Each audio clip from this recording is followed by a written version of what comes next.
Class 12th physics का paper finally over हो चुका है।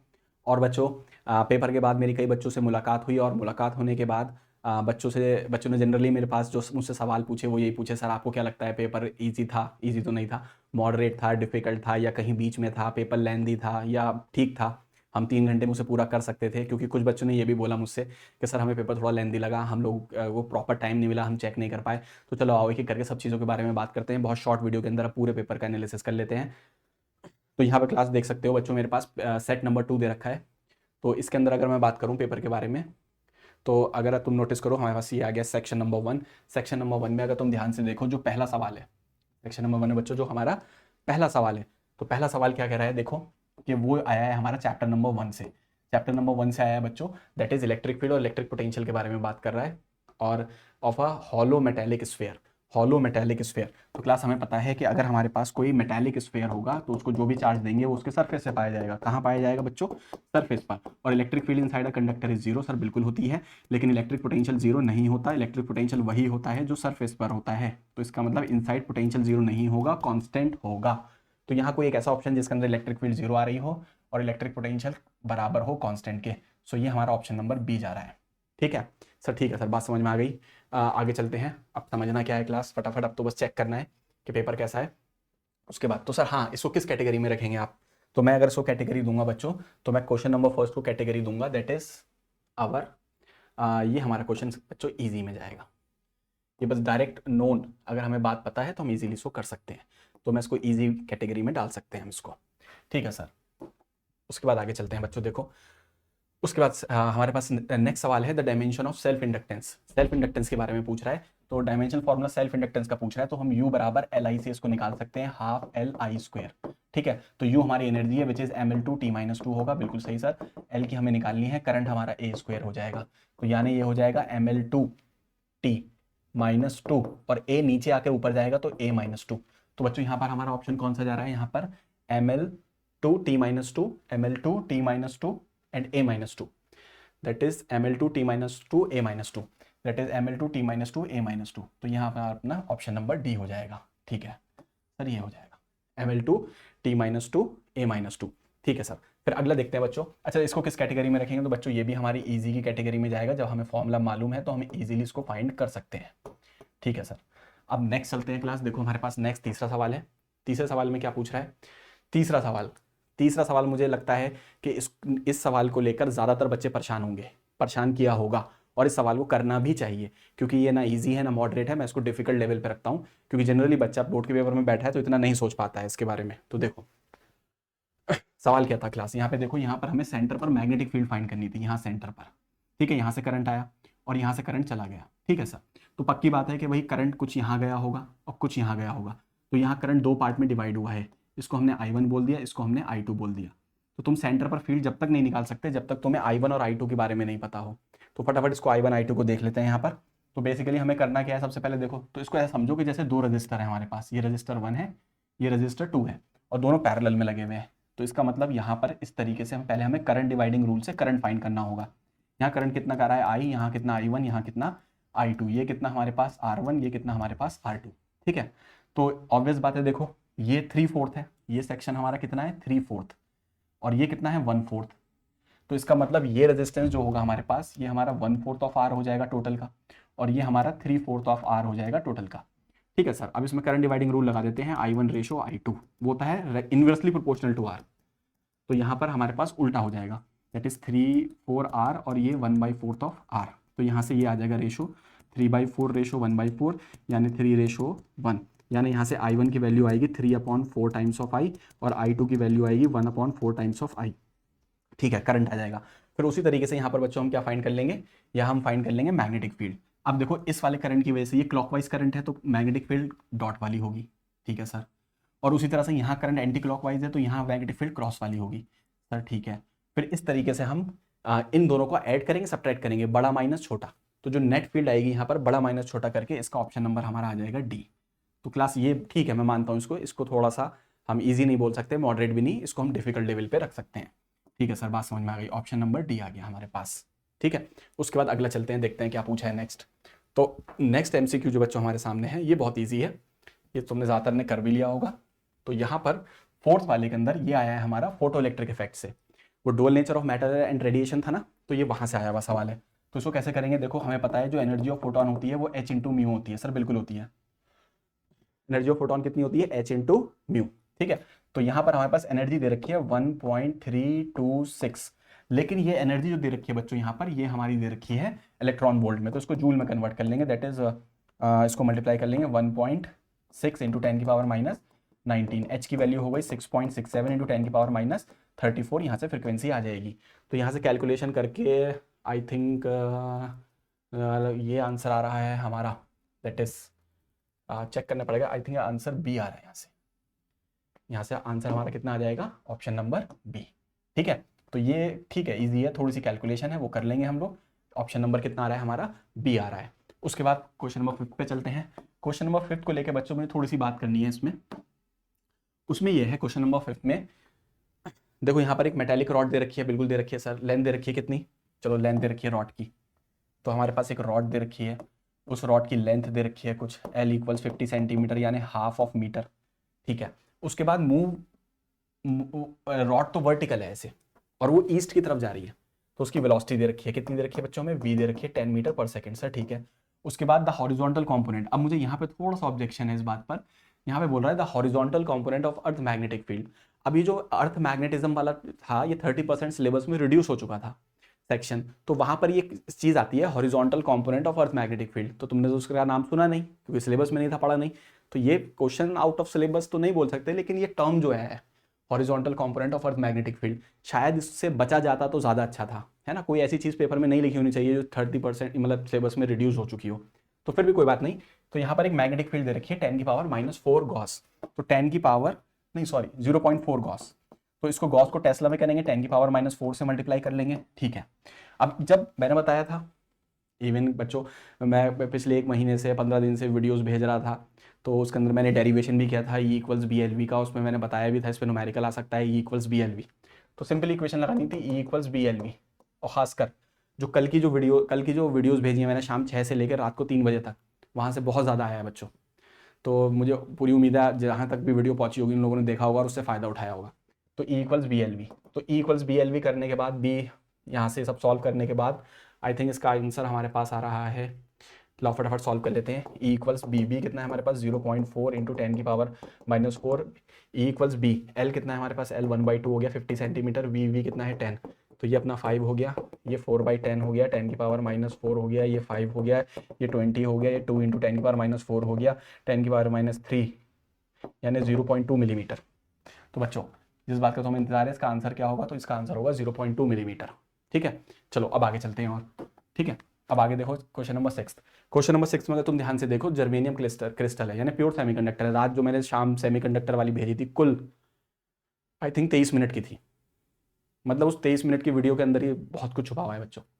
जिन लोगों ने वो वीडियो देखी है वो एक्नॉलेज भी कर रहे होंगे इस बात को, खुश हो रहे होंगे कि हाँ सर वो 23 मिनट के अंदर काफ़ी सारा मिल गया। उसके अंदर भी हमने ये बात करी थी कि अगर हमारे पास जर्मेनियम का क्रिस्टल है, जर्मेनियम का क्या दे रखा है, एक क्रिस्टल दे रखा है, ठीक है। तो जर्मेनियम हमारा प्योर सेमीकंडक्टर हो गया, बिल्कुल हो गया। उसको हमने बोरॉन कौन सा है, ग्रुप 13 की इंप्योरिटी से मिलाया है, तो पी टाइप सेमीकंडक्टर बनेगा। पी टाइप में मेजोरिटी होल्स की होती है लेकिन कुछ इलेक्ट्रॉन्स भी होते हैं,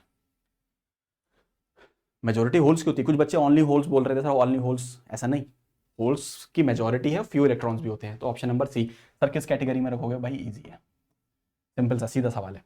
उसके बाद नेक्स्ट देखो इफेक्टिव रेजिस्टेंस पूछा है क्वेश्चन नंबर 7 में, तो ये थोड़ा सा डायग्राम देख के घबराहट हो सकती है बच्चों को, लेकिन बच्चों ये भी एक मॉडरेट सा सवाल था, ये बहुत डिफिकल्ट सवाल नहीं था, मॉडरेट कैटेगरी में रख सकते हैं, मॉडरेट माइनस में भी रख सकते हैं। ध्यान से देखो ये दोनों हमारे सीरीज में लगे हुए हैं, 4 और 2 6, 6 और 3 पैरेलल में है, 6 और 3 पैरेलल का 2, ठीक है सर, ये 2 आ गया हमारा। उसके बाद देखो ये किस में है, 3 और 6 सीरीज, 6 और 3 9, 9 और 18, 9 और 18 पैरेलल, 9 और 18 पैरेलल क्या मिलेगा, 9 18 पैरेलल दैट इज 3 6, क्या मिलेगा 9 18 पैरेलल का 6, ठीक है। उसके बाद देखो ये 2 हो गया, ये 6 हो गया, इनको डिवाइड करो 2 को 6 से, क्लास 2 को 6 से डिवाइड करेंगे लिटरली 1/3 आएगा सर, बिल्कुल आएगा। फिर इसको 4 को 12 से डिवाइड करो, तो 4 को अगर मैं 12 से डिवाइड करूंगा तो कितना आएगा सर, ये भी 1/3 आएगा, यानी ये बैलेंस व्हीटस्टोन ब्रिज है, बैलेंस है तो ये दोनों सीरीज में हो जाएंगे। तो ये दोनों सीरीज कितना देगा, 2 और 6 की सीरीज हो गई हमारी 18, 2 और 6 की कितनी हो गई, नहीं 2 और 6 की सीरीज 8, कितनी हो गई 8, तो 1/8। और ये हमारा कितना हो गया 12 और 4 16, 16। तो क्लास इन दोनों को हम जोड़ लेंगे। तो क्लास कैसे जोड़ेंगे, देखो 1/8 हो गया हमारे पास और 1/16 हो गया, पैरेलल में जोड़ लेंगे तो 16 हो गया, 2 + 1 3 हो गया, 16/3 इज द आंसर। तो इसका ऑप्शन नंबर सी आएगा बच्चों। जिन बच्चों ने ऑप्शन सी लगाया बहुत बढ़िया, मुबारक हो, बिल्कुल सही लगाया आप लोगों ने। ठीक, चलो आगे चलते हैं फटाफट। क्वेश्चन नंबर 8 की, 9 की, 10 की, सबकी 11 की फटाफट बात करते हैं क्लास। आंसर बताता हूँ क्या है, मैच करते जाओ। एक कैपेसिटर है, एक इंडक्टर है, कनेक्टेड टू एन हाँ क्लास। ये सवाल ऐसा था जो मॉडरेट लेवल का था या मॉडरेट प्लस कर सकते हैं, थोड़ा सोचने वाला था। चलो मैं बताता हूँ क्या सवाल था ये सवाल ये बोल रहा था हमारे पास कैपेसिटर है और इंडक्टर है। तो यहाँ पर तीसरे रजिस्टर की बात नहीं करी, लेकिन इंडक्टर हमारे पास शायद मतलब कहीं गिवन तो नहीं है, प्योर था। यानी इंडक्टर के अंदर, इंडक्टर एक कॉइल है और कॉइल के अंदर रेजिस्टेंस छुपा होगा, तार की बनी हुई है। तो यहाँ पर एक आर भी लेके चलो, तो सी हो गया, एल हो गया, आर हो गया, ठीक है ना। The frequency is increase continuously, हमने इसको एक ऐसी सोर्स से जोड़ा जिसकी फ्रिक्वेंसी को हमने कंटिन्यूसली इंक्रीज किया है। अब मैं यहाँ एजम्पशन लेके चल रहा हूँ एक्सी बड़ा है एक्सएल से। तो तुम्हें पता है अगर मैं डायग्राम बनाता हूँ तो ये तो रेजिस्टेंस आएगा हमारे पास हॉरिजॉन्टल पे, वेक्टर डायग्राम, ऊपर एक्सी आता है सर, बिल्कुल आता है, नीचे एक्सएल आता है, बिल्कुल आता है। ये बड़ा है तो बड़ा माइनस छोटा हो जाएगा, एक्सी माइनस एक्सएल, और ये कौन हो जाएगा, आर। तो ये इसका रिजल्टेंट हो जाएगा जेड, और ये इसका फाई हो जाएगा, यानी यहाँ करंट लीड करेगा। ठीक है, करंट क्या करेगा, लीड। सर बहुत बढ़िया। अब मैं अगर ओमेगा को इंक्रीज कर रहा हूँ तो बताओ एक्सएल क्या करेगा, वो भी इंक्रीज करेगा। एक्सी क्या करेगा, डिक्रीज करेगा, क्योंकि एक्सएल होता है ओमेगा एल, एक्सी होता है 1/ओमेगा सी। अब अगर एक्सएल इंक्रीज कर रहा है, एक्सी डिक्रीज कर रहा है, यानी एक्सी जो तुमने बड़ा माना था वो छोटा होता जा रहा है और ये एक्सएल बड़ा होता जा रहा है। तो एक टाइम आएगा दोनों बराबर हो जाएंगे, रेजोनेंस हो जाएगा, सही है सर। फिर एक टाइम आएगा एक्सएल बड़ा होने लगेगा, तो जब एक्सएल बड़ा होने लगेगा तो रिजल्टेंट नीचे आएगा, एक्सएल माइनस एक्सी, और ये कितना आर, तो ये कितना जेड। तो अब नीचे फाई आएगा। अब अगर फाई नीचे आएगा तो यहां पर फाई नीचे आएगा तो करंट लैग करेगा। तो करंट लैग किस में करता है, इंडक्टर में। करंट लीड किस में करता है, कैपेसिटिव में। तो इसका मतलब बेसिकली पहले ये कैपेसिटिव होगा और बाद में कन्वर्ट हो जाएगा ये किसमें, इंडक्टिव रेस्पेक्टिवली। तो क्वेश्चन नंबर 8 का सी हो जाएगा। उसके बाद क्वेश्चन नंबर 9 आते हैं। क्वेश्चन नंबर 9 में देखो यहाँ पर क्या पूछ रहा है कि द लीस्ट टाइम, इसमें पूछ रहा है कि मैक्सिमम से जीरो आने में। तो देखो मैक्सिमम से अगर जीरो आने की बात कर रहा है, मैक्सिमम से जीरो आने की बात कर रहा है, तो मैक्सिमम से अगर जीरो आने की बात कर रहा है तो ये t/4 में होगा। तो t/4 में होगा, इतना टाइम निकालना है, टाइम पीरियड यहाँ से निकाल लो। तो कितना दे रखा है, 100 पाई दे रखा है, दैट इज 2π/t। तो यहाँ से पाई कैंसिल हो गया, ये कितना हो गया, 50 हो गया। तो यहाँ पे कितना आ गया, टाइम पीरियड आ गया कितना, t = 1/50। इसको 4 से डिवाइड कर लो, यानी 50 को 4 से करोगे यानी 200, यानी ऑप्शन नंबर बच्चों यहाँ पे 1 आ जाएगा। ठीक है सर, आगे चलते हैं। द मास नंबर क्लास, ये तो कल की वीडियो क्लास, कल तो बहुत ही मज़ा आ गया। कल जितनी भी वीडियो भेजी थी शाम 6 बजे के बाद रात के 3 बजे तक जो मैंने बनाई थी, उसमें से बहुत फंसा। रात के 2-3 बजे मैंने न्यूक्लियाई वाली 10 बजे भेजी थी वीडियो, जिसमें बोला था कि साइज ऑफ न्यूक्लियाई बताते वक्त, और पता है न्यूक्लियाई की वीडियो सिर्फ कितनी, 10 मिनट की, पूरा चैप्टर। उसमें मैंने ये बात बोली थी, सिर्फ कुछ ही बताई थी बातें, उसमें ये बात बोली थी कि ये वाली ज़रूर कर जाना, कि यहाँ पर कल को सवाल आएगा इस इक्वेशन पे, that is size of nuclei, R = R0 A⁻⁴ और उसमें बहुत बार बार चीख चीख के ये बात बोली थी कि कल ये सवाल आएगा और इसके अंदर क्या कर लेना, जो ए है, ए की वैल्यू पुट करके आंसर निकाल लेना। यहाँ रेशो पूछ लिया, तो बताओ यहाँ पर रेशो क्या आएगा, देखो तो यहाँ पे 27 है सर, ठीक है। ये कितना है, 64 है, ठीक है। का पावर 1/3 कर लेना, 1/3 कर लोगे तो ये 3 आएगा, ये 4 आएगा, यानी 3/4। ऑप्शन नंबर 4 आ जाएगा। ठीक है सर, समझ में आ गई बात। ऑप्शन नंबर कितना आ रहा है हमारा, 4। उसके बाद आगे चलेंगे, आइसोटोन्स। अब बच्चों ये आइसोटोन्स कौन होते हैं, हाँ इसके लिए थोड़ा सा मुझे यह है, कल जब मैं न्यूक्लियाई वाली वीडियो बना रहा था तो स्टार्टिंग में मेरे दिमाग में आ रहा था पता नहीं ये बोलूँ नहीं बोलूँ, और मैंने इसको स्किप कर दिया। तो जब कभी भी कोई दिल में बात आए तो इससे सीखने को मिला मुझे भी कि बता देना चाहिए। मैंने स्टार्टिंग में इसकी बात नहीं करी, जब किसी से स्टार्ट करनी थी मुझे न्यूक्लियाई की वीडियो। तो आइसोटोन्स क्या होते हैं, तो वैसे ईजी होता है, तुम्हें पता है ये हमारा न्यूक्लियाई हो गया एक्स जेड है, Z is the atomic number, A is the mass number, और ए माइनस जेड करेंगे तो हम क्या हो जाएगा, ये है नंबर ऑफ न्यूट्रॉन्स। तो जहां नंबर ऑफ न्यूट्रॉन्स सेम होते हैं उनको बोलते हैं आइसोटोन्स। तो नंबर ऑफ न्यूट्रॉन्स सेम होंगे बट डिफरेंट एटॉमिक नंबर, यानी ऑप्शन नंबर सी आ जाएगा। क्लास ये भी एक इजी सवाल है, ठीक है। आओ 12th की तरफ चलते हैं। Question number 12 class, question number 12 class, question number 12 के बारे में तो मैं ये बोलूंगा, जो कल मैंने सेमीकंडक्टर वाली वीडियो भेजी थी उसके अंदर मैंने ये बात बोली थी। इधर मैंने लिखा था फॉरवर्ड बाइसिंग और उधर लिखा था मैंने रिवर्स बाइसिंग, बल्कि पीएन जंक्शन पढ़ाते वक्त ये सब बातें बताई थी मैंने। जब फॉरवर्ड बाइसिंग होती है तब क्या होता है और रिवर्स बाइसिंग होती है तब क्या होता है, तो ये बिल्कुल वहीं से आया है। बिल्कुल सिंपल सा सवाल है कि जब फॉरवर्ड बाइसिंग होती है तो जो पोटेंशियल बैरियर है वो कम हो जाता है, यानी उसकी हाइट जो है पोटेंशियल बैरियर की डिक्रीज होनी चाहिए, और जो विथ है वो भी कम हो जाती है, यानी डेप्लीशन रीजन की थिकनेस भी कम होनी चाहिए। तो both potential barrier height and width of the depletion region will decrease. तो ये हो जाएगा, ठीक है सर, ए ऑप्शन आएगा इसका। उसके बाद क्लास असर्शन रीजन, तो क्लास बहुत ही बढ़िया है, असर्शन रीजन ठीक है क्लास, बढ़िया है, कोई दिक्कत नहीं है।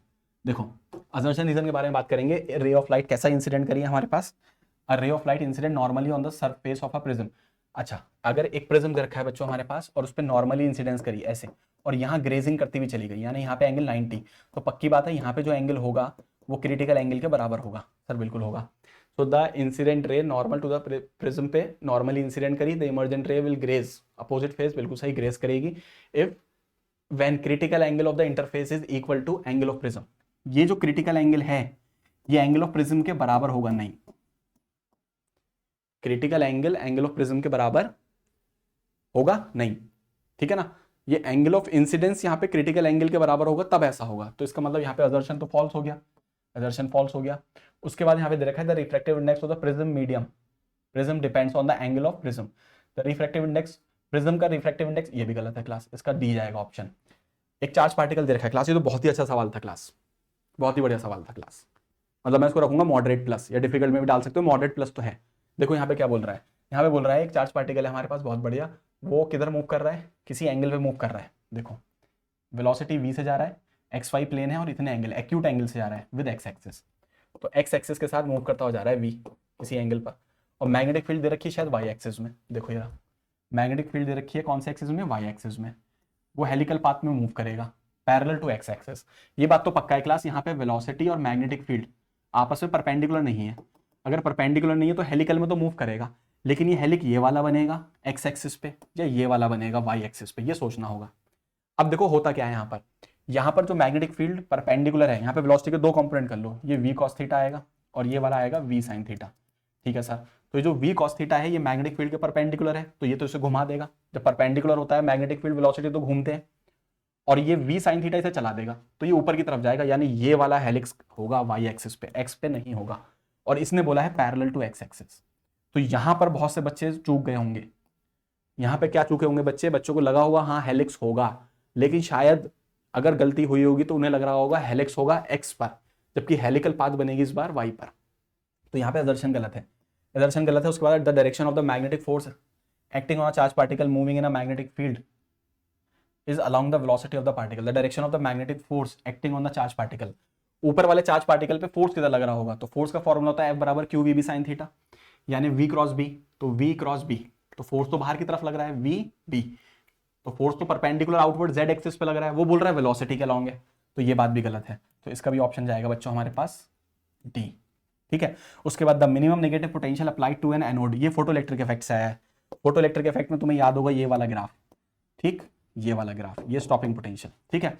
तो स्टॉपिंग पोटेंशियल क्या होता है, the minimum negative potential applied to the anode in a photoelectric experiment at which photoelectric current become zero, photoelectric current zero हो जाए, कट ऑफ वोल्टेज, बिल्कुल सही, इसको बोलते हैं स्टॉपिंग पोटेंशियल या कट ऑफ वोल्टेज, क्या बोलते हैं स्टॉपिंग पोटेंशियल बच्चों या कट ऑफ वोल्टेज, तो ठीक है ये असर्शन ठीक है। The threshold frequency of a metal is the minimum frequency of the incident radiation below which emission of photoelectric current does not take place, ये भी ठीक है, लेकिन एक्सप्लेन नहीं कर रहा, बी चला जाएगा। तो बच्चों इसका ऑप्शन नंबर हमारा क्या जाने वाला है, बी, ठीक है, 15th का बी। उसके बाद आगे चलेंगे, उसके बाद 16 देखो बच्चों, the EM wave do not required a medium for its propagation, ये तो आसान है, मीडियम नहीं चाहिए, बिल्कुल सही है, असर्शन भी सही है, ट्रांसवर्स वेव होती है, बिल्कुल सही है, दोनों सही है, लेकिन एक दूसरे को एक्सप्लेन नहीं कर रहा है, इसका भी बी जाएगा, यानी assertion D D B B, D D B B, sir बहुत बढ़िया। अब यहाँ पर अगर देखो तुम 17 वाला, तो 17 वाले में हमारे पास दो वायर दे रखे हैं सेम मटेरियल के, सेम लेंथ, और यहाँ पर पूछ रहा है they are connected together to the cell class. चलो पहले एक काम करते हैं फटाफट, पहले मैं तुमसे अगली केस स्टडी और कर लूँ, क्योंकि ज़्यादातर बच्चों को इस बात का इंतजार है कि सर केस स्टडी के आंसर्स क्या हैं वो पता लग जाए, क्योंकि सबसे पहले ये ऑब्जेक्टिव मैच करना होता है। तो क्लास देखो ये वाला जो है क्लास वो यहाँ से आया है, तुम याद करो, टोटल इंटरनल रिफ्लेक्शन का सवाल है, का एप्लीकेशन पे बेस्ड सवाल है, ये आर दे रखा है, ये हमें एच दे रखा है यहाँ पर, और यहाँ पर इनका रेशो पूछा था, ठीक है, ये एंगल हमारा क्रिटिकल एंगल थीटा, तो क्लास इसका ऑप्शन नंबर 1 आएगा, ठीक है, इसका ऑप्शन नंबर क्या जाने वाला है बच्चों, 1 जाएगा, ठीक है। कैसे है तो देख लो, एक मिनट अगर देखना चाहो तो फटाफट देखो ये कैसे होने वाला है अपना। फॉर एग्जाम्पल देखो ये हमारे पास ऑब्जेक्ट रखा हुआ है यहाँ पर, ठीक है सर, ये यहाँ पर लिक्विड, ये रे यहाँ पे गई, क्रिटिकल एंगल पे गई, ये 90 डिग्री पे चली गई, ये क्रिटिकल एंगल, ये 90 डिग्री पे चली गई, ठीक है। उसके बाद ये कौन सा बन गया, ये उसका रेडियस है, ये उसकी हाइट है, ये एंगल भी थीटा होगा, तो यहाँ से टेन थीटा होगा perpendicular upon base R upon H, बहुत बढ़िया सर। उसके बाद यहाँ पर साइन थीटा क्रिटिकल एंगल बराबर होता है 1 अपॉन एन। तो यहाँ पे 10th क्लास में ऐसे डायग्राम बनाते थे थीटा 1 एन, तो ये बेस कितना आ जाएगा N square minus 1, tan theta आएगा 1 अपॉन ये, तो यानी आर बाई एच की वैल्यू लिख दो, टेन थीटा कितना होगा 1 upon under root N square minus 1। ठीक है, हो जाएगा सर। आगे चलते हैं, इसका ऑप्शन नंबर 1 आ रहा है बच्चों। उसके बाद देखो यहाँ पर क्लास, ये बड़ा प्यारा सा सवाल है, अच्छा सा सवाल है, इसको देखते हैं। देखो उसके बाद नेक्स्ट बोल रहा है आप parallel beam of light incident on a prism reflecting angle the minimum deviation 30 reflecting class, बिल्कुल सिंपल है। यहाँ पर ये सवाल से आया है, ये sine delta minimum plus A by two, that is sine A by two.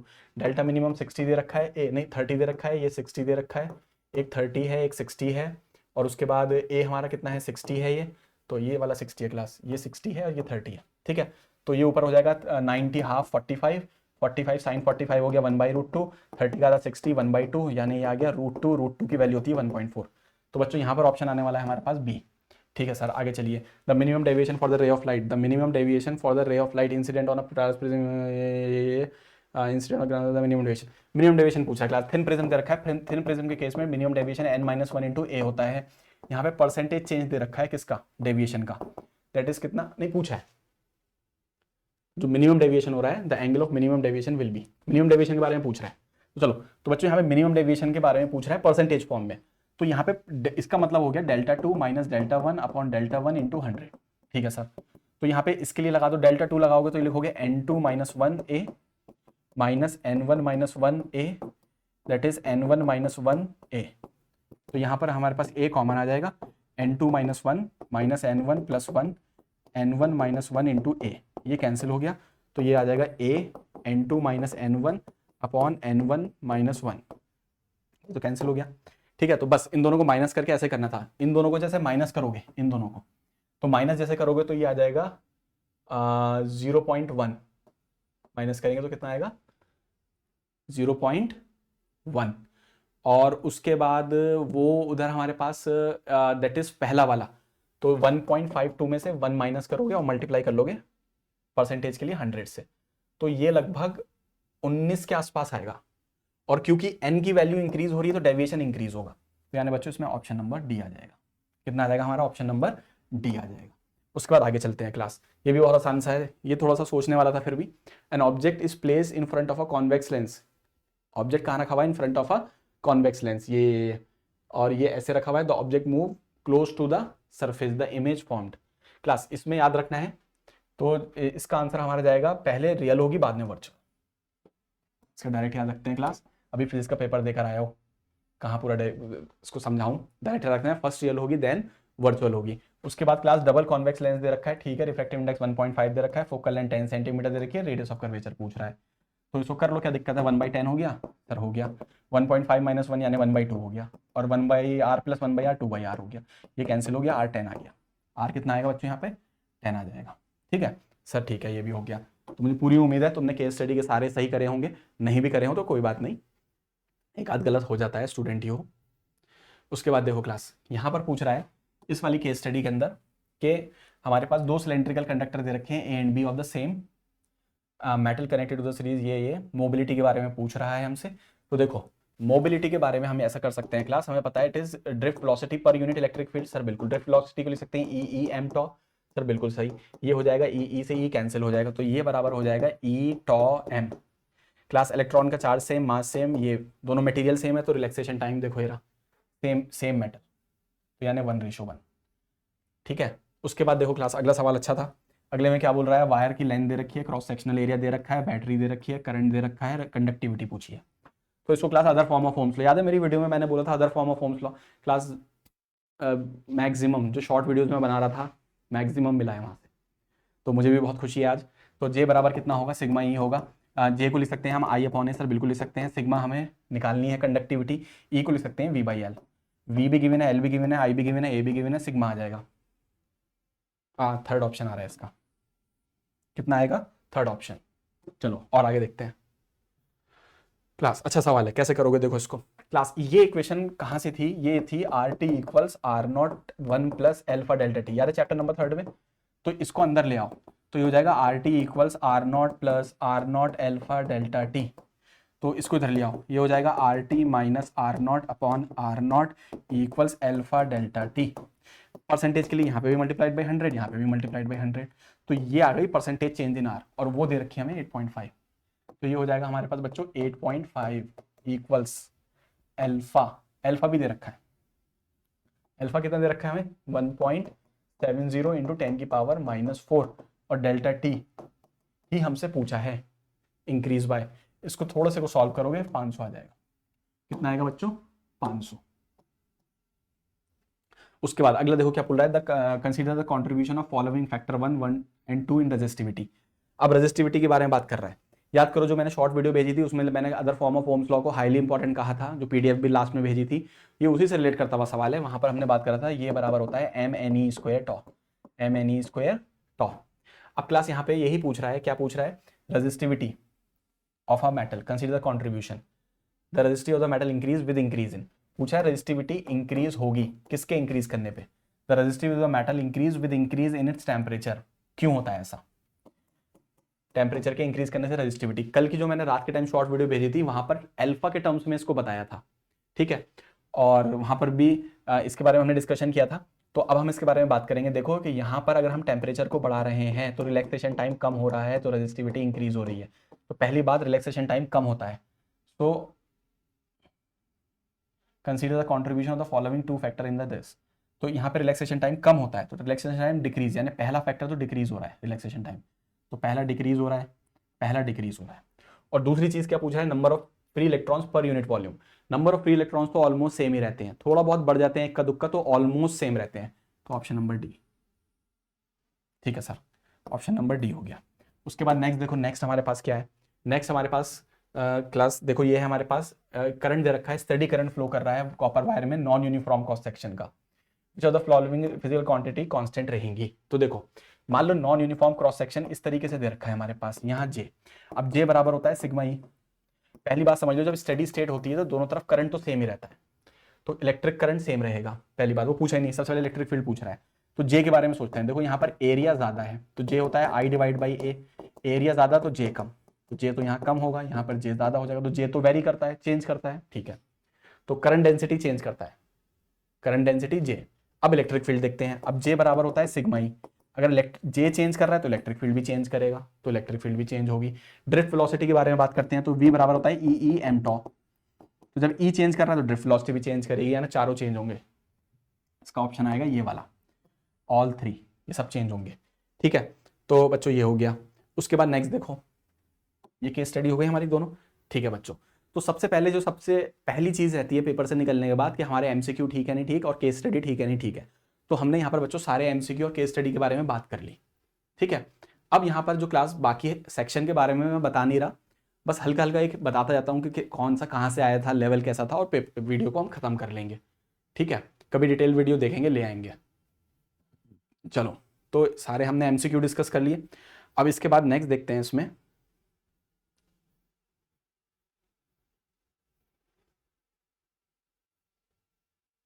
Section number B. Class section number B के अंदर ये कॉन्सेप्चुअल सवाल था। कॉन्सेप्चुअल मतलब आपको जनरली पता होगा कि कहाँ से पूछा गया है, ये सब दे रखा है हम लोगों को। मैं इसके बारे में बता देता हूँ कि जब वो सीरीज में लगे हुए होंगे तो आंसर आएगा A2/A1, तो चेक करने के लिए। और दूसरा जब पैरेलल में लगे होंगे तो आंसर आएगा 1:1, ये ध्यान रखना है, ठीक है। ड्रिफ्ट वेलोसिटी का सवाल था, ठीक है। तो ऑब्वियस बात है, फिर ये अपना चैप्टर नंबर कहाँ से आया, 3 से आया, ठीक है सर। उसके बाद 18 था हमारा सेमीकंडक्टर से, ये बक्से बनाने को आए थे। बक्से यानी याद करो एनर्जी बैंड डायग्राम्स। तो ये क्लास हमारे पास जब एन टाइप होता है तो एन टाइप में जो इंप्योरिटी मिलती है वो होती है डोनर टाइप, तो एनर्जी लेवल ऊपर आता है। और जब पी टाइप होता है तो पी टाइप में डोनर टाइप होती है, तो डोनर के केस में सॉरी एक्सेप्टर टाइप होती है, तो वीबी के करीब आता है एनर्जी लेवल। ये बॉक्स बना कर आने थे, बनाइए होगे, कोई मसला नहीं है इसमें, ईजी था। क्वेश्चन नंबर 19 जो है हमारा वो आया है वेव ऑप्टिक्स से।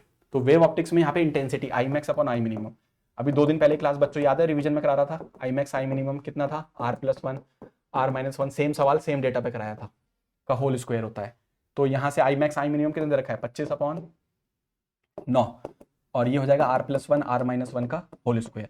दोनों तरफ रूट मार दो, मार दिया सर रूट मारोगे तो हो जाएगा 5, ये हो जाएगा 3, ये हो जाएगा R+1, ये हो जाएगा R-1। यहाँ से आर की वैल्यू निकाल लो, 4 आ रही है, 4 का स्क्वायर करोगे तो आ जाएगा 16, यानी 16:1 आएगा इसका आंसर। तो जो बच्चे ढूंढ रहे हैं आंसर, तो आंसर आ जाएगा 16:1। यूज अ मिरर इक्वेशन, ये अपना मिरर इक्वेशन का डेरिवेशन था, ठीक है। तो डेरिवेशन था तो कर ही लोगे, कोई दिक्कत नहीं, करके गए होगे। ये फोकल लेंथ दे रखी थी, कॉन्वेक्स लेंस, अपना ऑप्टिक्स से आया है सवाल। एक कॉन्वेक्स था, फिर कॉनकेव था, फिर पता नहीं था तीसरा कौन था, लेकिन ओवरऑल कॉम्बिनेशन की दे रखी थी 12। तो यहाँ पे अपना वही फॉर्मूला यूज होना था बच्चों, 1/f कॉम्बो बराबर 1/f1 plus 1/f2 plus 1/f3। और यहाँ से ये हमें मालूम नहीं था, ये मालूम था, उसको यूज करके हमने निकाल लिया था। इसका आंसर 20 आ रहा है। और इसके बाद जो लेंस बना था वो कन्वर्जिंग आ रहा है, और इसको थिक करने से क्या चेंज होगा, बिल्कुल चेंज हो जाएगा। उसके बाद ये बाइंडिंग एनर्जी पर न्यूक्लियन का सवाल था, इसमें हमें बाइंडिंग एनर्जी निकालनी थी। तो बाइंडिंग एनर्जी कैसे निकलेगी, देखो हीलियम है, हीलियम के पास 2 चार यानी 2 न्यूट्रॉन है, यानी 2 times mass of proton, 2 proton है, और 2 ही न्यूट्रॉन है, तो 2 टाइम्स मास ऑफ न्यूट्रॉन। ये इसका फ्री स्टेट का मास हो गया, ये इसकी कंबाइंड स्टेट का मास है। दोनों का डिफरेंस मास डिफेक्ट होता है सर, बिल्कुल। मास डिफेक्ट पता है तो 931 से मल्टीप्लाई करोगे तो एनर्जी आ जाएगी, और उस एनर्जी को डिवाइड कर देना ए से, that is called binding energy per nucleon. और ए कितना है यहाँ पर, 4, ठीक है। तो हो गया होगा, ये भी आसान सवाल था। उसके बाद नेक्स्ट चलेंगे, ठीक था मतलब। उसके बाद अपना ये अपना एटॉमिक फिजिक्स से आ रखा है बच्चों, सिंपल रेगुलर क्वेश्चन है, कोई इतना वो नहीं है, कोई बहुत घुमा के पूछा हो, ईजी है। उसके बाद हमारे पास आइंस्टीन फोटो इलेक्ट्रिक इक्वेशन, हर क्लास में हर टीचर जब बच्चों को पढ़ाता है बोलता है बेटे इसके उठ के जाओ। उसके बाद ये सवाल अपने क्लासरूम का है, तो जो बच्चे क्लासरूम में आते हैं उन्हें मालूम होगा कि एक सवाल सेम डेटा के साथ हमने कर रखा है। यहाँ पर इन दोनों से फोटो इलेक्ट्रिक इफेक्ट हो जाएगा, इन दोनों से नहीं होगा, ठीक है। इसमें तो मैंने शॉर्ट ट्रिक भी बताई थी एनर्जी ऑफ फोटोन निकालने की, कि 12400 divide by lambda, put lambda in angstrom. तो सब डिस्कशन है, ये देखो ये तो अपनी वीडियो का है। रात जो मैंने क्विक रिवीजन वीडियोस भेजी थी उसमें भी मैंने बार बार बोला था, और even magnetic effect of current के अभी जाके वीडियो चेक करना, उसके अंदर मैंने स्टार्टिंग में ये बोला है बेटा ये 100%, एक नहीं 3 बार बोला है, कल आ रहा है आ रहा है आ रहा है करके चले आना। तो यहाँ पर देखो ये आ गया है बायोट-सेवर्ट लॉ, ठीक है। और उसके बाद ये जो चीज़ है ना क्लास, ये इतना प्रॉब्लम नहीं है, पीवाईक्यूज में है, जिन बच्चों ने पीवाईक्यूज की प्रैक्टिस करी उन्हें याद आ रहा होगा। 2 कॉइल इस तरह से, और इसमें हमेशा दोनों फील्ड परपेंडिकुलर आती हैं, और सेंटर पे फील्ड का फॉर्मूला होता है म्यू नॉट के नीचे 4 पाई, आई के नीचे R, and that is 2 pi. Sir याद आ गया। एक बार आर को क्या लिखना है, दोनों आर तो सेम है, एक बार करंट को आई लिखना था, एक में √3 आई लिखना था। तो ये वाली जो मैग्नेटिक फील्ड हो जाएगी वो √3 बी हो जाएगी, ये वाली खाली बी हो जाएगी, परपेंडिकुलर करोगे तो 2 बी आ जाएगा आंसर, ठीक है। तो तुमने इसको अच्छे से सॉल्व कर लिया होगा, दिक्कत नहीं। उसके बाद आगे चलते हैं, इसमें फिर क्या दे रखा है क्लास, ये देखो, याद करो जो क्लास मैंने टॉर्क वाली वीडियो डाली थी अभी 3-4 दिन पहले, शॉर्ट वीडियो 10 से 12-15 मिनट की थी, तो जिसके अंदर मैंने ये बात भी बोली थी कि कुछ बच्चों ने ये बोला था सर आप डेरिवेशन करा दो खाली, डेरिवेशन के साथ, लेकिन मैंने 2-2 3-3 मिनट की चीज़ें जोड़ी थी, क्योंकि देखो डेरिवेशन डायरेक्ट नहीं आता, जुड़कर आता है। तो मैंने वहां पर ये बात बोली थी कि अगर इसके साथ कुछ जुड़कर आएगा तो मैग्नेटिक मूवमेंट डिफाइन करने को आएगा। तो देखो ये रखा हुआ है, एक रेक्टेंगुलर कॉइल दे रखी है, इसके लिए मैग्नेटिक मूवमेंट डिफाइन करना था। तो मैग्नेटिक मूवमेंट एम बराबर क्या होता है, NIA। उसके बाद इसका डेरिवेशन 10 मिनट में बहुत अच्छे से पढ़ा हुआ है, M क्रॉस B, ये टॉर्क वाला है मैग्नेटिक इफेक्ट ऑफ करंट से। उसके बाद आगे चलेंगे क्लास, रेगुलर क्वेश्चन है, इलेक्ट्रोमैग्नेटिक वेव्स कैसे प्रोड्यूस होती हैं, एक्सेलरेटेड चार्ज पार्टिकल से। एक एक्सेलरेटेड चार्ज पार्टिकल दोनों तरह की फील्ड प्रोड्यूस करता है, इलेक्ट्रिक फील्ड भी, मैग्नेटिक फील्ड भी, और EMW भी, इलेक्ट्रोमैग्नेटिक वेव्स। तो इलेक्ट्रोमैग्नेटिक वेव्स को प्रोड्यूस करने के लिए एक एक्सेलरेटेड चार्ज पार्टिकल, बस इतना लिखना था, और इसका यूजेस रेगुलर क्वेश्चन है, कर लिया होगा। क्लास 26वां क्वेश्चन देखो, 26वें में से पहला तो तुम्हारे नोट्स में भी है, चेक कर लेना, नोट्स में करा रखा है, ठीक है। तो वहां पर एक सोलोनाइट के लिए भी करवाया था एल का, तो वहां पर ये भी कराया था अगर 2 कॉइल हो एक के अंदर एक, तो उनके लिए एल निकालना। तो ये रेगुलर क्वेश्चन है, कोई दिक्कत नहीं है। ये अपना जो है ये सिंपल किस पे होगा, ये वाला करंट चेंज हुआ है, एल पूछा है, तो ई बराबर याद करो, रात भी फॉर्मूला लिखवाया था DI/dt, और रात जो 10 मिनट 15 मिनट की भेजी थी इस चैप्टर में से, तो यही बोल के भेजा था, इस पर न्यूमेरिकल आ रहा है, कर लेना, या तो डिफाइन आएगा या न्यूमेरिकल आएगा। सिंपल है, इसका 5 हेनरी आ रहा है, अभी क्लास में जब मैं देख रहा था तो 5 हेनरी आ रहा है, ठीक है।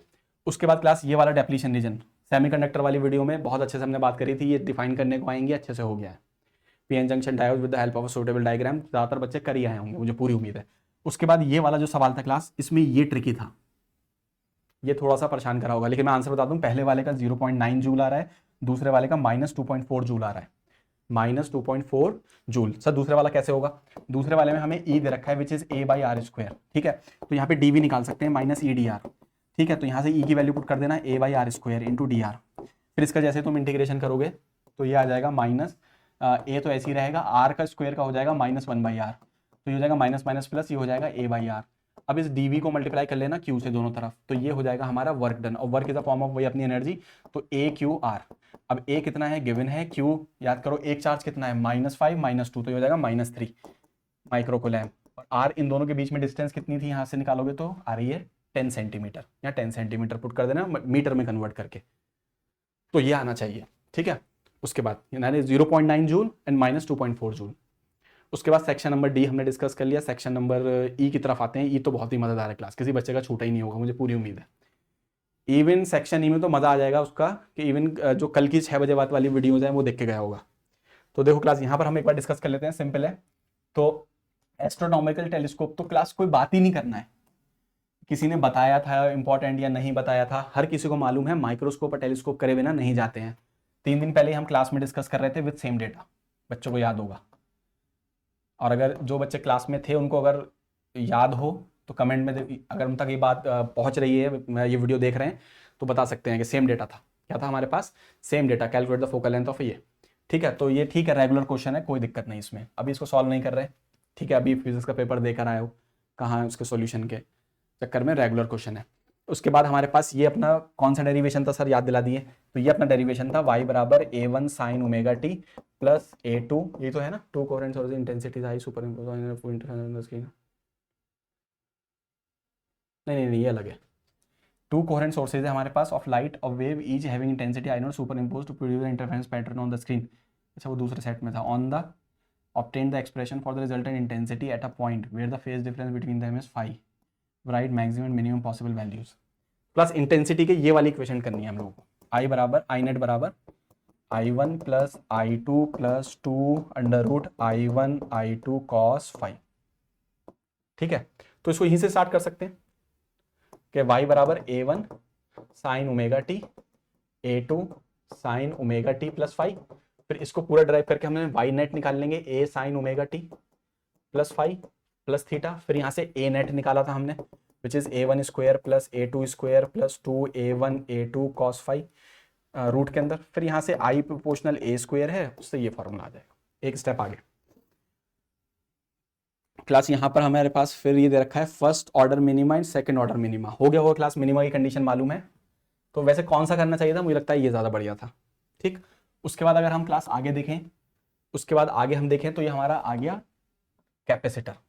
कैपेसिटर कहाँ से आ गया, पार्शियली फिल्ड, वीडियो अपलोड करी थी इसकी भी, छोटा स्मॉल करके वो 10-15 मिनट में। उसके बाद क्लास यहाँ पर अगर हम देखें और के अंदर, ये हमारे पास है एक्सियल पॉइंट का और ये है हमारा इक्वेटोरियल पॉइंट वाला। सिंपल है, स्टैंडर्ड है, सब करके ही जाते हैं। उसके बाद क्लास ये हमारे पास था टॉर्क वाला। तो क्लास यहाँ पे टॉर्क में बस वो लगना था, टॉर्क बराबर पी क्रॉस ई। ठीक है, टॉर्क इसका क्रॉस मल्टीप्लिकेशन होना था, क्रॉस प्रोडक्ट होना था। क्या होता है, वेक्टर का क्रॉस प्रोडक्ट होना था। क्लास ये देखो मूविंग कॉइल गैल्वेनोमीटर, क्लास शाम ही अपलोड करी थी, अच्छा रिस्पांस भी आया था उस वीडियो पे, मैक्सिमम बच्चों ने, बहुत सारे ने देखा था उसे। सब सुबह मैंने देखा उठकर, तो काफ़ी अच्छे खासे व्यूज़ थे। तो मुझे पूरी उम्मीद है जो जो देख के गए होंगे। और इवन मैंने इस वीडियो की शुरुआत पता है किस सवाल से करी थी, इन 2 सवालों से। मतलब इस वीडियो की मैंने इसमें स्टार्टिंग में ये 2 बातें बताई थी कि ये सवाल आ रहे हैं, रखे हुए हैं, करके जाना। सिर्फ डेरिवेशन नहीं बताया था, डेरिवेशन के साथ जुड़ के जितने भी सवाल थे सब बताए थे। फिर उसके बाद मैंने इसका पूरा ये बताया था। फिर उसके बाद लास्ट में आके मैंने तुम्हें बताया था कि करंट सेंसिटिविटी करके जाना। ठीक है, तो ये स्टैंडर्ड क्वेश्चन है, कोई दिक्कत नहीं। मूविंग कॉइल गैल्वेन, देखो अब जो हमारे पास इसके साथ चॉइस में जो सवाल है, तो उसमें चॉइस में जो सवाल है क्लास, उसमें वो बात कर रहा है बेसिकली एम्पियर सर्किटल लॉ की। अब अगर क्लास, कल भी हम इसके बारे में डिस्कशन कर रहे थे रात में कि एम्पियर सर्किटल लॉ का स्टेटमेंट आ रहा है, इसको किसी भी हाल में रट के चले जाना। तो एम्पियर सर्किटल लॉ को उसको मैथमेटिकल फॉर्म में लिखने को बोला था, दैट इज याद करो, that is our B.dl equals mu naught I inside. ठीक है, तो ये मैथमेटिकल फॉर्म लिखनी थी और उसमें जो टर्म यूज हुए हैं बस उनके बारे में बताना था। उसके बाद नेक्स्ट है करंट कैरिंग सोलोनॉइड है, मेड अप ऑफ, उसको लॉन्ग बड़ा कर दिया, the magnetic field produce outside approaches to zero why, कि जब हम करंट कैरिंग सोलोनॉइड को बड़ा करते हैं, उसकी लेंथ को ज़्यादा करते हैं, तो outside field approaches to zero. ऐसा क्यों होता है, तो उसके पीछे रीज़न ये है कि जैसे तुम उसकी लेंथ को बढ़ाते हो तो जो फील्ड होती है वो सिर्फ उसके एक्सिस तक ही लिमिट हो जाती है, उसके एक्सिस पर ही रहती है, और आउटसाइड जो मैग्नेटिक फील्ड मिलती है वो हमें क्या मिलती है, जीरो मिलती है। उसके बाद बोला है flexible carrying current external magnetic change to a circular shape Girijan.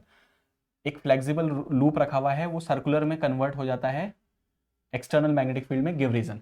क्यों, क्योंकि फ्लेक्सिबल रूप, regular shape, current carrying wire को जब हम मैग्नेटिक फील्ड में रखते हैं तो इट एक्सपीरियंस फोर्स, उस करंट कैरिंग वायर पर मैग्नेटिक फील्ड फोर्स लगाती है विच इज चूहे का बिल, और वो फोर्स उसको किधर ले आता है, सर्कुलर शेप में ले आता है, क्योंकि उसको उस पर नेट फोर्स क्या करना होता है, 0।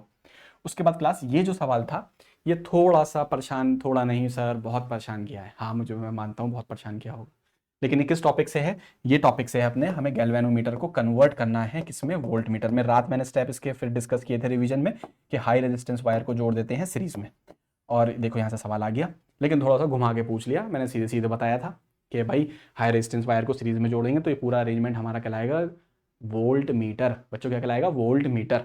तो यहाँ थोड़ा सा उसने घुमा के पूछ लिया, अभी मैं डिस्कस नहीं कर रहा, मैं जानता हूँ पेपर दे के आया हो, थके हुए हो, रहने दो, उसको मैं और डिटेल सोल्यूशन में बना दूंगा, बस इतना बता रहा हूँ कहाँ से आया है। हाँ मैं इसको बोलता हूँ ये थोड़ा सा मतलब ये मॉडरेट नहीं, मॉडरेट प्लस ये हार्ड में चला जाएगा, ठीक है।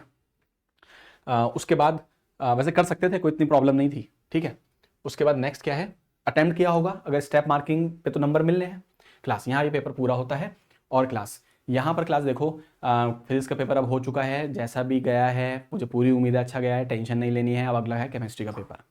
फिजिक्स के अंदर ये था कि क्योंकि अभी हम यूट्यूब पर नए हैं तो हमने बहुत सारी वीडियोस डाली, कुछ लोगों ने उसको में इंटरेस्ट लिया, कुछ बच्चों ने नहीं लिया। जैसे एक रात एक कमेंट था बच्चों का, बल्कि एक नहीं कई का था कि अनफॉर्चुनेटली मैंने चैप्टर को ये चैनल को 3 घंटे पहले देखा, किसी ने 5 घंटे पहले देखा, काश मैंने इसको पहले देखा होता। तो जनरली हम लोगों ने बहुत एनालिसिस करके चीज़ें डाली हैं, और उससे काफ़ी सारा फिजिक्स में फंसा भी है, आया भी है। इसी चीज़ को ध्यान में रखते हुए मास सर भी बहुत पहले से एनालिसिस कर रहे हैं, और उनका एनालिसिस बहुत अच्छा है, ठीक है। तो अब वो भी केमिस्ट्री के अंदर बहुत सारी वीडियोस ला रहे हैं, और मोस्ट प्रोबेबली शायद वो आज से लाइव भी आएंगे। तो ये चीज़ है कि यू हैव टू ट्रस्ट, आप ट्रस्ट करो केमिस्ट्री के अंदर, आपको जो भी कंटेंट यहाँ से मिलने वाला है उसको करके जाओ, बिलीव मी आप रिग्रेट नहीं करोगे। अगर जो मैं वीडियोस पिछले 15-20 दिन 1 महीने से डाल रहा था, अगर आप उसको अच्छे से करते, उसको फॉलो करते, या बहुत से बच्चों तक पहुंची है, उन्होंने फॉलो भी किया, उन्हें डेफिनेटली फ़ायदा भी हुआ है, ठीक है। तो मैं किसी को, इट्स नॉट अ ब्लेम किसी पर, ऐसा नहीं है। हम लोग न्यू हैं यूट्यूब पर, हमारी वीडियोस ज़्यादातर सबके पास पहुंचती भी नहीं है जितने लोगों तक पहुंच रही हैं। तो जिसके पास भी पहुंच रही हैं, हम लोगों पे ट्रस्ट करें, ट्रस्ट के साथ हम लोग जो है बहुत ही मेहनत करके कंटेंट को डाल रहे हैं। और नेक्स्ट अब हमारा आपका जो केमिस्ट्री का पेपर है उसके लिए आपको बेस्ट ऑफ लक, और फिजिक्स में बहुत अच्छे नंबर आएंगे, बिलीव मी आपके नंबर अच्छे आएंगे। बिल्कुल यही पॉजिटिव थिंकिंग के साथ आप अगले केमिस्ट्री के पेपर की तरफ बढ़िए, और केमिस्ट्री के पेपर में मास्टर जो भी कंटेंट डाल रहे हैं उसको अच्छे से देखिए, फॉलो कीजिए। मुझे बिल्कुल मैं बोल रहा हूँ, मान लो मेरी बात, केमिस्ट्री में सिर्फ वही कंटेंट करके चले जाओ। अगर कुछ नहीं पढ़ा है, टेंशन हो रही है, घबराहट हो रही है, पेपर वाले दिन आके बाहर मुझे बताना कमेंट्स में कि सर आपने सही बोला था या गलत बोला था, आपको बहुत फ़ायदा होगा। एंड फिज़िक्स के लिए आपके सपोर्ट के लिए, आपका जो प्यार है, आपने जो अच्छे अच्छे कमेंट्स भेजे मुझे कि सर आप तो वही हमारी बस मेहनत को लगता है कि आप मेहनत करते रहना चाहिए, कंटिन्यू रहना चाहिए आगे इन सब चीज़ों के लिए। और उसी चीज़ को ध्यान में रखते हुए मैं फर्दर अब नीट की सीरीज़ भी ला रहा हूँ, और नीट के अंदर तो बच्चों मज़ा आ जाएगा। बस तुम अपना फटाफट 12th दो, 12th के बाद फिर नीट में देखो मज़ा आने वाला है। तो फटाफट इसको निपटाते हैं, फिर मैं इधर नीट के लिए प्रिपरेशन कर रहा हूँ। उधर हिमांश सर ने आपके लिए कंटेंट पूरा रेडी रख रखा है, उसको फॉलो करो, डेफिनेटली देख लेना, पेपर वाले दिन मज़ा आ जाएगा। बस पेपर के बाद आवाज़ लगा देना एलवी एकेडमी, कि एलवी एकेडमी से हम ऑनलाइन पढ़ कर आए थे, 5 दिन में जो कराया था सब वही है, 90+ मिलेगा आपको वहाँ से, बल्कि और भी ज़्यादा मिल सकता है। Thanks a lot and best of luck for your chemistry exam.